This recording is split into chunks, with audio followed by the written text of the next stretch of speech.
Gas সংকটের প্রভাব শিল্প কারখানায় কতটা পড়েছে?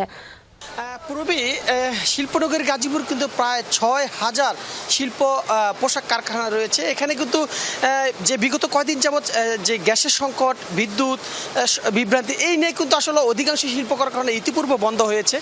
এছাড়াও আমি যদি এখানে যেখানে একটি শিল্প পোশাক কারখানা রয়েছে, এখানে একজন জিএম রয়েছে, আমরা একটু তার সাথে কথা বলবো আসলে গ্যাস সংকটের কারণে কি সমস্যা হচ্ছে ওনার কাছে একটু বিস্তারিত শুনতে চাই। আসসালামু আলাইকুম। আসলে গ্যাস স্বল্পতার কারণে আমাদের যে বয়লার বা আমাদের গ্যাসের সাথে রিলেটেড স্ট্রিম এটা আমরা স্মুথলি রান করতে পারতেছি না।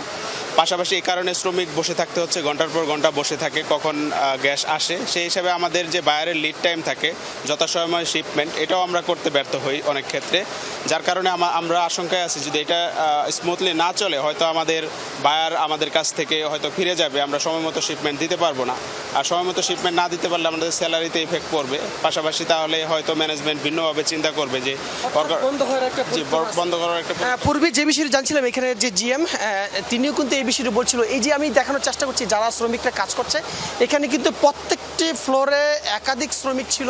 কেউ আসলে পোশাক শিলি কাজ, কেউ আয়রনের কাজ, কেউ আবার এটা প্যাকেজিংয়ের কাজ করতো। সেখানে কিন্তু অর্ধেক শ্রমিক কমে গেছে। একটাই কারণ, সেটি হচ্ছে সঠিক মতো গ্যাস পাচ্ছে না। আর যে কারণে আমরা এখানে আরও ঊর্ধ্বতন কর্মকর্তার সাথে কথা বলছিলাম, তারা বলছিল যে তাদের যে ওয়ার্কিং আওয়ারটি রয়েছে সেখান থেকে এই গ্যাস সংকটের কারণে প্রায় 3 থেকে 4 ঘন্টা আগে তাদেরকে ছুটি দিতে বাধ্য হচ্ছে। অর্থাৎ তারা কাজ না পাওয়ার কারণে যে শিপমেন্টগুলো ছিল, বিভিন্ন দেশের যে শিপমেন্ট ছিল, সঠিক সময় দিতে পারছে না।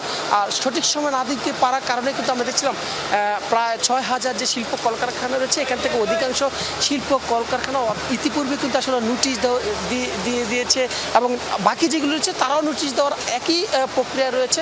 সব কিছু মিলে যদি বলি সেক্ষেত্রে বলবো গ্যাসের যে আসলে সমস্যা, সেটি আসলে মূল সমস্যা হয়ে দাঁড়িয়েছে। আমরা দেখেছি কিছুক্ষণ আগে দেখেছিলাম যে একটি শিল্প পোশাক কারখানা যেখানে গ্যাস না থাকার কারণে তারা জেনারেটর দিয়ে তেল দিয়ে আসলে তারা করছে। অর্থাৎ বলছে যে কয়েক গুণে বাড়িয়ে দিয়ে তেল দিয়ে যেভাবে উৎপাদন ক্ষমতা বৃদ্ধি করছে, সেটির কারণে তারা অতি শীঘ্রই তারা বন্ধ হওয়ার যে পন্থা সেটি আসলে চলছে।